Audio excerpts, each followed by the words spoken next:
வணக்கம் நண்பர்களே, இன்னைக்கு நம்ம பேச போறது தனுசு ராசி. மற்றொரு புதிய தலைப்பில் தனுசு ராசியை பத்தி உங்கள் எல்லோரையும் சந்திப்பதுல ரொம்ப மகிழ்ச்சி எனக்கு. தனுசு ராசி தனுசு ராசியை பத்தி பேசணும்னா நிறைய பேசியிருக்கோம். இந்த வீடியோல ரொம்ப முக்கியமான விஷயம். இனிமேல் இதான் நடக்கும். அதான் தலைப்பு. என்ன நடக்கும்? இந்த வீடியோவை ஃபுல்லா பாருங்க. ஃப்ரெண்ட்ஸ், ஃபேமிலிஸ் அண்ட் ரிலேட்டிவ்ஸ்க்கு கண்டிப்பா நீங்களே ஃபார்வர்ட் பண்ணுவீங்க. லைக் பண்ணி, கமெண்ட் பண்ணி, மறக்காம சப்ஸ்கிரைப் பண்ணுங்க. உங்களுடைய ஆதரவு என்பது கண்டிப்பா இன்றியமையாதது. மற்றும் பெல் நோட்டிபிகேஷன் பட்டனை பிரஸ் பண்ணுங்க. இப்போ தலைப்புக்குள்ள போவோம். தனுசு ராசி. தனுசு ராசியில ஃபர்ஸ்ட் பாயிண்ட், நான் புல்லட் பாயிண்ட்ஸ்லயே பேசுறேன்.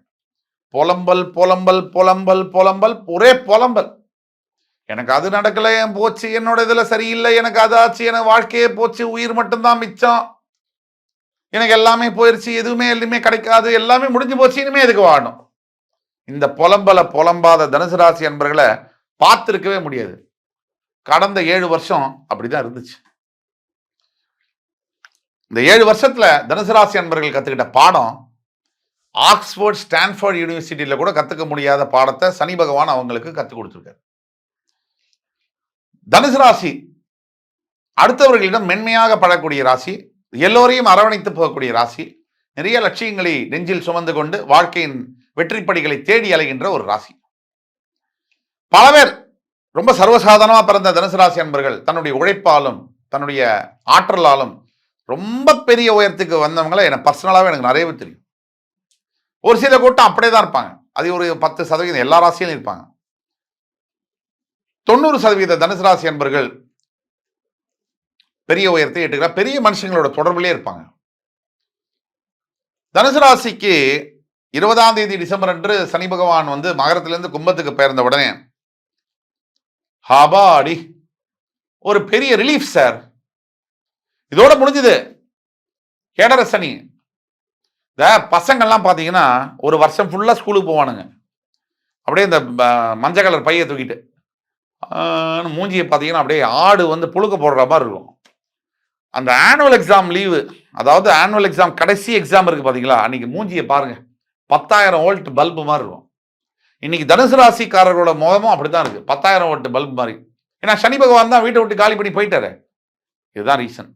ஆனா அவர் விட்டுட்டு போன காயங்களுடைய வடு இன்னும் ஆறல. பல தனுசு ராசி என்பர்கள், முக்காவாசி தனுசு ராசி என்பர்கள் எது இல்லையோ உங்க மனசு அதை பத்தியே யோசிச்சுட்டு இருக்கும். எது இருக்கோ அதை பத்தி யோசிக்காது. இல்லாத விஷயத்தை பத்தி அதிகமா யோசிக்கக்கூடிய ஒரு ராசின்னு சொன்னா அது தனுசு ராசி தான். இருக்கிறத விட்டுடுவீங்க. எது இல்லையோ முழு நேரம் உங்களுடைய வேலை என்னன்னா எது இல்லாததை நினைச்சு கவலைப்படுறது. உடனே கமெண்ட்ல போடுவாங்க 4-5 பேர், யோ எதுவுமே இல்லையா என்கிட்ட அப்படிம்பாங்க. நான் எதுவுமே இல்லாதவங்களை பத்தி பேசவே இல்லை. நீங்க தான் எதுவுமே இல்லை, இனிமே வராதுன்னு முடிவு பண்ணிட்டீங்களே, உங்கள்கிட்ட என்ன பேசி என்ன பிரயோஜனம்? யாருக்கு இன்னும் முடியல, எனக்கு இல்லை இப்போ, ஆனா திருப்பி வரும், நான் எனக்கு நம்பிக்கை இருக்கு, நான் உழைப்பேன்றவங்களுக்கு மட்டும்தான். முடிவு பண்ணவங்களுக்கு எதுவும் பேசுறதுக்கு எதுவும் இல்லை.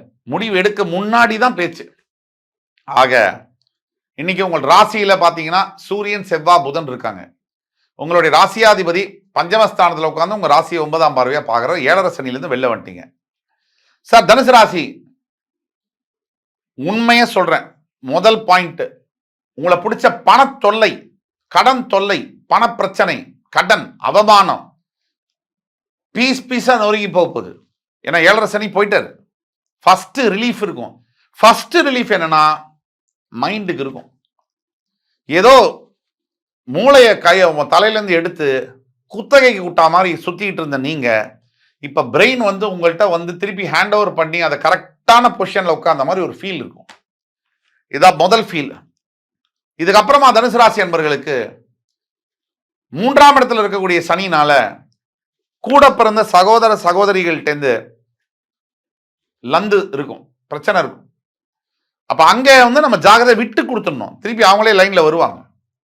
விட்டு கொடுத்துடணும். பணம் எடுத்து பரவாயில்லம்மா, பெரிய சொத்தா, என் தங்கச்சி தானம்மா, என்னோட அக்கா அண்ணா தானம்மா, பரவாயில்ல அப்படின்னு இருந்தால்தான் நல்லது உங்களுக்கு நடக்கும். உங்களுக்கு 50 கோடி ரூபாய் சொத்து வேணுமா, சந்தோஷமான வாழ்க்கை வேணுமா, 50 கோடி ரூபாய் சொத்தை வச்சுட்டா சந்தோஷமான வாழ்க்கை இருக்கும்னு நம்புறவங்க அவங்கள விட பெரிய முட்டாள் இந்த உலகத்திலே இருக்க முடியாது. யாருக்கு அளவோட பணம், அளவோட சொந்தம், அளவோட சாப்பாடு, அளவோட தூக்கம், அளவோட உழைப்பு இருக்கோ அவன் தான் ரொம்ப சந்தோஷமா, அளவில்லாத சந்தோஷமா இருக்க முடியும். ஆக அதை நினைப்புல வச்சுக்கங்க. உங்களுடைய 4ஆம் இடத்துல இருக்கக்கூடிய ராகு பகவான் உடல் உபாதைகளை உங்களுக்கு கொடுக்க மாட்டார், உங்க அம்மாவுக்கு கொடுப்பார். ஜாகிரதையா அம்மாவை பார்த்துக்கணும். இந்த காலகட்டங்கள் அவங்க ஜாதகத்துல, சுய ஜாதகத்துல பிரச்சனை இருக்குன்னு சொன்னா ஜாதகத்தை பார்த்துக்கணும். கீழே கொடுக்கப்பட்டுள்ள வாட்ஸ்அப் நம்பர்ல கண்டிப்பா எங்களை தொடர்பு கொண்டு உங்களுடைய சுய ஜாதகத்தை காண்பிச்சு உங்களுக்கான பிரத்யேகமான வாழ்க்கை பலன்களை கண்டறியுங்கள். அதே மாதிரி உங்களோட பஞ்சமஸ்தானத்துல குரு இருக்கிறது கேட்க வேணாம். ஒரு ராசிநாதன் 5ல் இருக்குது, பூர்வ புண்ணிய ஸ்தானத்தில் இருக்குது. அதை விட என்ன சார் ஒரு டைமிங் இருக்க முடியும்? உங்களோட பாக்யாதிபதி உங்களோட பஞ்சமாதிபதி சேர்ந்து உங்க ராசியில் இருக்காரு, உங்க ராசியாதிபதி உங்க பஞ்சமஸ்தானத்துல உட்கார்ந்துருக்காரு. அதாவது பிக்சர் பர்ஃபெக்ட் டைம்னு பணம், பொருள், பதவி, அங்கீகாரம், குடும்பத்தில் இருக்கக்கூடிய பிரச்சனை சால்வ் ஆகுது, கணவன் மனைவி ஒற்றுமை, புத்திர பாக்கியம்னு தனுசு ராசிக்கு திருமண இடம்லாம் குட் நியூஸ் வர மாதிரி இருக்கு. திருமண இடம்லாம் சாதனை புரிகிற மாதிரி இருக்கு. எத்தனை வேதனைகள் வந்து தாங்கியாச்சு நீங்க. இனிமேல் உங்கள் வாழ்க்கையில் வரக்கூடிய ஒவ்வொரு பக்கங்களிலும் தங்க தகடுகளால் பொறிக்கப்பட வேண்டிய நாட்கள் தான். அதை அனுபவிக்கிறதும் இல்ல போச்சுன்னு நெகட்டிவா திங்க் பண்ணி போறதும் உங்ககிட்ட தான் இருக்கு. சொல்றது தான் என்னுடைய வேலை. பொறுமை, நிதானம் ஏற்கனவே இருக்கு, இன்னைக்கு டைமும் சேர்ந்துருக்கு. அப்படிங்கிற போது இதை அனுபவிக்க கொடுக்கலன்னு சொன்னா, இல்ல எல்லாம் போச்சுன்னு பழசையே நினைச்சிருந்தா இது குளத்துல கோச்சுக்கிட்டு ஏதோ போனாங்களாம் அந்த மாதிரி கதையாயிடும். நீங்க நினைச்சா, கொஞ்சம் மனசு வச்சா, நீங்க 2 படி முன்னாடி வந்தா உங்கள் வாழ்க்கை நினைத்து பார்க்க முடியாத உயரங்களை எட்டும் என்பதில் சந்தேகம் இல்லை.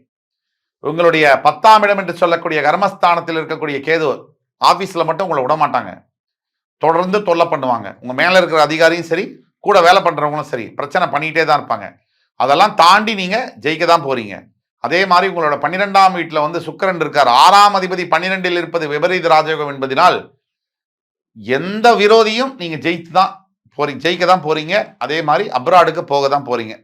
ஃபாரின் டிராவலுக்காக முயற்சி பண்ணக்கூடியவர்கள், அப்ராட்ல படிச்சு கொண்டிருக்கக்கூடியவர்கள்லாம் நல்ல ஒரு அதிக நேரம் வரதான் போகுது.